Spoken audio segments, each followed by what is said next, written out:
السلام عليكم ورحمة الله وبركاته. الحمد لله، الصلاة والسلام على أشرف الأنبياء والمرسلين وعلى آله وأصحابه وأزواجه ومن تبعهم بإحسان إلى يوم الدين. أما بعد، رب اشرح لي صدري ويسر لي أمري واحلل عقدة من لساني يفقهوا قولي ربي زدني علما. الحمد لله, I use this opportunity to pay my sincere gratitude to the school, to the management, to the far-sighted director,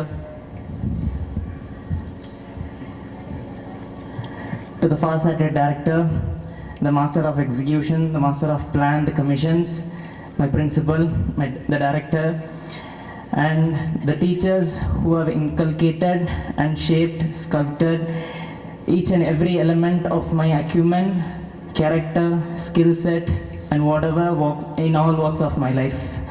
Jazakallahu khair. People who are the students who are in their end phase of their school education, வெளியிருந்து ஒரு compulsion மூலமாகவோ ஒரு உந்துதல் மூலமாகவோ படிக்கக்கூடிய பருவம், கடைசி school பருவத்துடைய கடைசி. இதுக்கப்புறம் யாரும் உங்களை வெளியிருந்து தூண்ட போகிறதில்ல, உங்களை வெளியிருந்து குத்த போகிறதில்ல. நீங்கள் படிக்கணும், இப்படிலாம் படிக்கணும், இப்படிலாம் படித்து இதெல்லாம் 2 மார்க் 3 மார்க் 5 மார்க் 10 மார்க் அப்படின்னு சொல்லிட்டு வகுத்து தந்து படித்து அப்படி தூண்டுற மாதிரி இதுக்கப்புறம் பருவம் இருக்காது. கடைசி பருவம் 10th 11th 12th. இதே மாதிரி யூனிட் டெஸ்ட், ஸ்பெஷல் கிளாஸஸ், இந்த மாதிரி எக்கச்சக்கமான கம்பல்ஷன் இருக்கக்கூடிய ஒரு என்வாயர்மெண்ட் இன்னுமே இருக்க போகிறதில்ல. இதுதான் உங்களுடைய கடைசி பேஸ் ஸ்கூல் எஜுகேஷனில். உங்களுக்கு எல்லாத்துக்கும் தோணலாம், இப்படிப்பட்ட ஒரு என்வாயர்மெண்ட் நமக்கு உண்மையிலே தேவைதானா, இப்படிப்பட்ட ஒரு கம்பல்லிங் சுச்சுவேஷன்ஸ் நமக்கு தேவைதானா, நம்மளை கஷ்டப்பட்டு இப்படி ஒரு ரெஸ்ட்ரெயினுக்குள்ளே கொண்டு வந்து இங்கே கொஞ்சம் டியூஷனில் கொஞ்சம் ஸ்பெஷல் கிளாஸில் கொஞ்சம் இப்படி ஒரு என்வாயர்மெண்ட் நமக்கு தேவைதானா அப்படின்னா நானும் அப்படி தான் நினச்சேன். அதுக்கப்புறம் கொஞ்சம் நாள் போனதுக்கப்புறம் தான் தெரிஞ்சிச்சு இந்த என்வாயர்மெண்ட்டை உண்மையாக நான் மிஸ் பண்ணுறேன்ட்டு. இப்படிப்பட்ட ஒரு கம்பெல்லிங் என்வாயர்மெண்ட்டில் இருந்துட்டு வெளியே போய் ஒரு சுதந்திர பறவையா அப்படின்னு சொல்லிட்டு எல்லாரும் வர்ணிக்கிற மாதிரி நானும் வர்ணிக்க முடியாது. வெளியே நீங்கள் எப்படினாலும் படிச்சுக்கலாம், எந்த ஒரு உந்துதல் நீங்கள் படிக்கணும்னு நினச்சா படிக்கலாம்.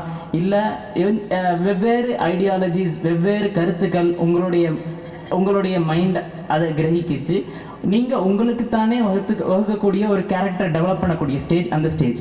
உங்களுடைய எஜுகேஷன் எப்படி இருக்கணும், உங்களுடைய கரியர் எப்படி அமையணும் அப்படிங்கிறத நீங்களே வகுத்துக்கலாம். அப்படிப்பட்ட ஒரு ஸ்டேஜுக்கு நீங்கள் நுழைய போகிறீங்க. அதே மாதிரி இந்த 10th 12th முடிஞ்சதுக்கப்புறம் இந்த நேரத்தில் இப்படிப்பட்ட ஒரு என்வாயர்மெண்ட்டை உருவாக்கி தந்த இந்த ஸ்கூலுக்கு நான் நன்றி செலுத்த கடமைப்பட்டிருக்கேன்.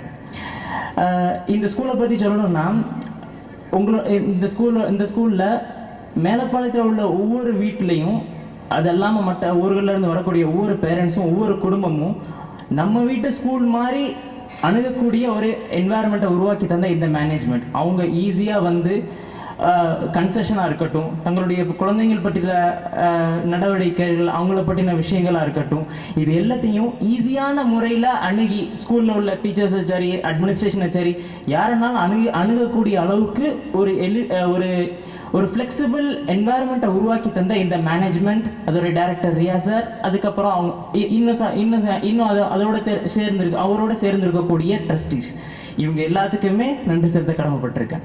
அதே மாதிரி சில விஷயங்களில் தீர்க்கமாக சிந்திச்சு இதை இப்படி எக்ஸிக்யூட் பண்ணாதான் கரெக்டாக இருக்கும் அப்படின்னு சொல்லிட்டு ஒவ்வொரு விஷயத்தையும் பிளான் பண்ணக்கூடிய, எந்த அளவுக்குன்னா பேரண்ட்ஸோடைய நலனை கருத்தில் கொண்டு நம்ம ஊர் மக்கள்லாம் வந்து பெருசாக அவங்க வெளி உலகத்தோட ஒன்றி இல்லாமல் இருக்காங்க, அவங்களுக்கான ஃபிசிக்கல் ஆக்டிவிட்டி இல்லாமல் இருக்குது அப்படின்னு சொல்லிட்டு தன்ஷீத்துன்னு ஒரு ப்ரோக்ராம் கொண்டு வந்து இந்த ஸ்கூலில் படிக்கக்கூடிய பேரண்ட்ஸோடைய நலனையும் கருத்தில் கொள்ளக்கூடிய அளவுக்கு சில விஷயங்களை பிளான் பண்ணி எக்ஸிக்யூட் பண்ணக்கூடிய இந்த அட்மினிஸ்ட்ரேஷன், அதோடைய டைரக்டராக இருக்கட்டும், ஷரீஃப் சாராக இருக்கட்டும், அதோடைய அட்மினிஸ்ட்ரேஷன்ஸ், ஒவ்வொரு அட்மினிஸ்ட்ரேட்டராக இருக்கட்டும், அவங்க அந்த ஷூரா டீமில் இருக்கக்கூடிய ஒவ்வொரு நபர்களாக இருக்கட்டும், இவங்களுக்கும் நான் கடமைப்பட்டிருக்கேன், நன்றி செலுத்த கடமைப்பட்டிருக்கேன். இதே மாதிரி இந்த ஸ்கூலுடைய டிசிப்ளினை கருத்தில் கொண்டு அவங்களுடைய நகம், முடி, அவங்களுடைய வருகை, அவங்களுடைய இன்னபிற வழக்கங்கள், அவங்களுடைய டெய்லி ஆக்டிவிட்டீஸை மானிட்டர் பண்ணக்கூடிய, அவங்களுடைய அறத்தையும் மொராலிட்டியை செதுக்கக்கூடிய இந்த அரபிக் டிபார்ட்மெண்ட் மற்றும்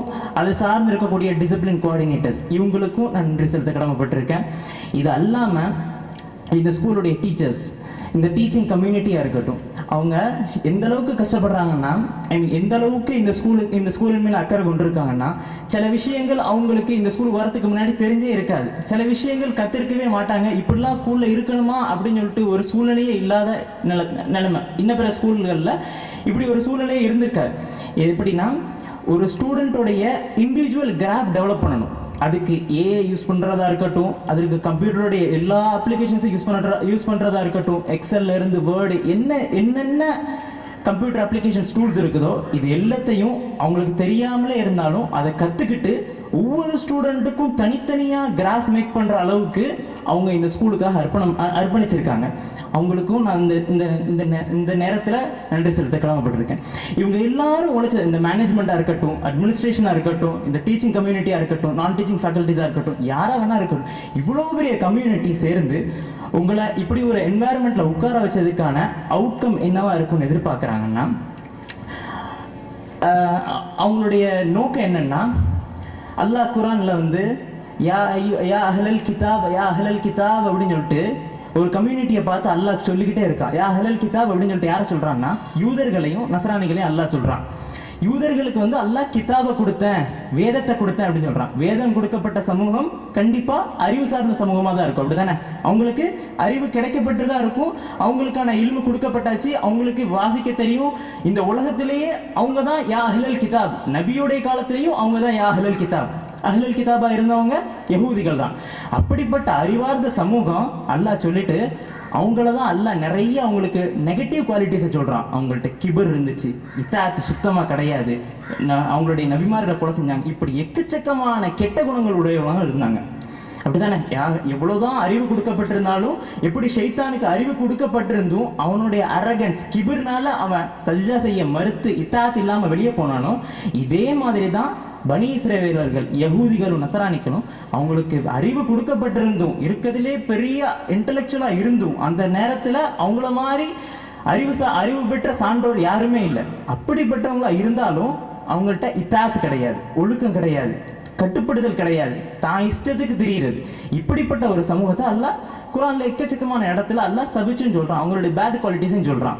அப்போ கல்வி என்பது கல்வி கொடுக்கப்பட்ட உடனேயே அவங்க வந்து சிறந்த சமூகமா மாறிட முடியாது. கல்வியும் இருக்கணும், இத்தாத்தும் இருக்கணும், கல்வியும் இருக்கணும், ஒழுக்கமும் இருக்கணும், கல்வியும் இருக்கணும், அதோட சேர்ந்து இன்னும் பிற நல்ல அமல்கள் இருக்கணும், சமூகத்தை நோக்கி சிந்திக்கக்கூடிய ஒரு பண்பும் அவங்கள்ட்ட இருக்கணும். இந்த சமூகத்துக்கு எது நல்லது அப்படின்னு சொல்லிட்டு சிந்திக்கக்கூடிய பண்பும் அவங்கள்ட்ட இருக்கணும். இதெல்லாம் உருவாக்கின ஒரு இதெல்லாம் இருக்கக்கூடிய ஒரு சமூகத்தை உருவாக்குறது தான் இந்த எஜுகேஷன் சிஸ்டம். இந்த கம்பெல்லிங் சிச்சுவேஷன்ஸ், இந்த மேனேஜ்மெண்ட், அட்மினிஸ்ட்ரேஷன், இந்த டீச்சிங் ஃபேக்கல்டிஸோடைய ஒரு நோக்கம், அவங்களுடைய மிஷன் இதுதான். இப்படிப்பட்ட ஒரு சமூகத்தை உருவாக்கணும், அதுதான் இவங்களுடைய எக்ஸ்பெக்டட் அவுட்கம் இருக்கும். சரிங்களா? இப்படிப்பட்ட ஸ்கூல் இந்த ஃபேக்டர்ஸ் எல்லாம் வச்சிருக்கக்கூடிய இந்த ஸ்கூலுடைய ஒன்று ஒழுக்கம், தொழுகை, இது எல்லாமே நமக்கு அறிஞ்சதுதான். அதுக்காக கல்வியிலையும் கோட்டை விட்டுற முடியாதுல்ல. அவங்க கல்வியில எந்த அளவுக்கு மெனக்கெட்டு இருக்காங்கன்னா, அவங்களுடைய கல்வியை எப்படி கொடுக்கணும்னு நினைக்கிறாங்கன்னா, இந்த கல்வியை கொண்டு இதில் படிக்கக்கூடிய ஸ்டூடெண்ட்ஸ் பயன்பெறணும். எப்படி பயன்பெறணும்னா, அவனுடைய உள்ளம் அமைதி பெறணும். இன்னைக்கு நம்ம நிறைய இடத்துல பார்க்குறோம், என்னதான் ஹையஸ்ட் பேயிங் ஜாப்ல இருந்தாலும், வேலையில இருந்தாலும், சில பேர் அதை ரிசைன் பண்ணிட்டு நான் ஸ்டார்ட் அப் தனியாக ஆரம்பிக்க போறேன், இதுலேருந்து நான் விலகிக்கிறேன் அப்படின்னு சொல்லி ரிசைன் பண்றாங்க.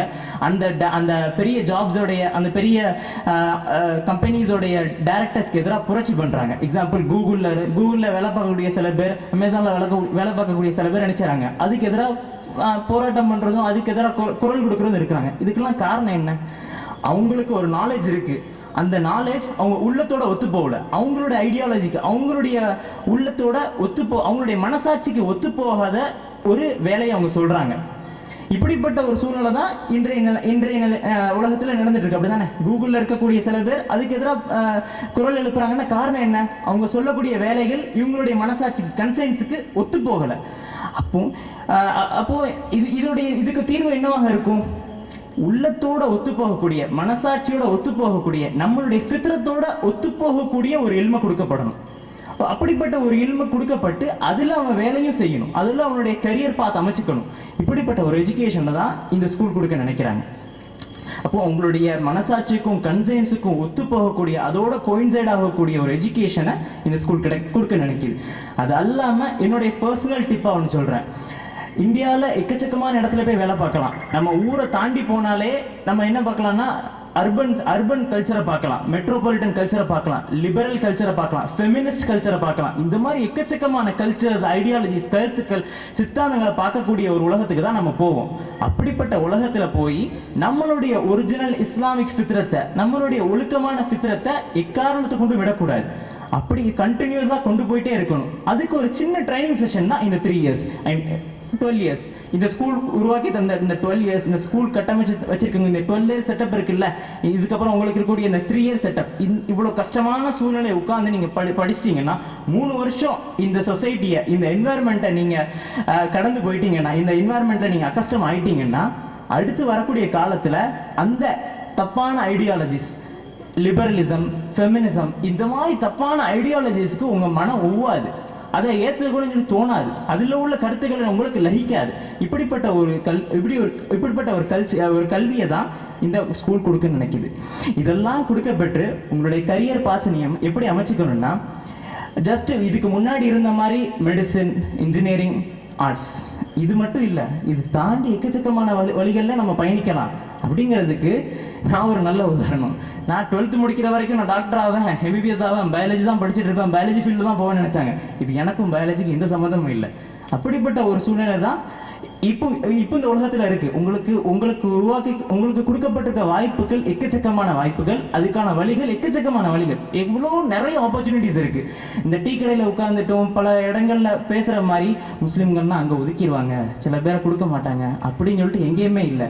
நான் வேலை பார்க்கக்கூடிய சுப்ரீம் கோர்ட்டாக இருக்கட்டும், அங்கே 700 அட்வொகேட்ஸ், பிராக்டிசிங் அட்வொகேட்ஸ், டெய்லி கோர்ட்டுக்கு வரக்கூடிய, கோர்ட்டில் ரெப்ரசன்ட் பண்ணக்கூடிய அட்வொகேட்ஸ் 700 பேர் இருக்காங்க. அவங்க யாருமே முஸ்லீம் சொல்லிட்டு ஒதுக்கப்படலை. அதே மாதிரி அங்கே இருக்கக்கூடிய ஸ்டாஃப்ஸ் இருக்காங்கல்ல, ரெஜிஸ்ட்ரின்னு சொல்லுவாங்க, இந்த கோர்ட்டில் அசிஸ்டண்டாக இருக்கிறது, ஜட்ஜுக்கு வந்து ரிசர்ச் அசிஸ்டண்டாக இருக்கிறது, ரெஜிஸ்ட்ரி ஸ்டாஃப்ஸ், நம்ம ஃபைல் பண்ணக்கூடிய கேசஸை ரெஜிஸ்டர் பண்ணக்கூடியவங்க, இந்த மாதிரி ரெஜிஸ்ட்ரி ஸ்டாஃப்ஸ் அங்கே ஒர்க் பண்ணக்கூடியவங்க மோர் தென் 1200. அவ்வளோ பெரிய சுப்ரீம் கோர்ட்டில் நார்த்தில் முஸ்லீம்கள்லாம் ஒடுக்குறாங்க. இப்போ இதெல்லாம் கிடையாது. இப்போ அந்த சூழ்நிலை மாறிடுச்சு. உங்களுக்கு மெரிட் இருக்குதா, if you have the excellence, quality, academic excellence, ஷூராக உங்களுக்கு இடம் உண்டு. நீங்கள் அதுக்கான வழிகளை தேர்ந்தெடுத்து போகணும்.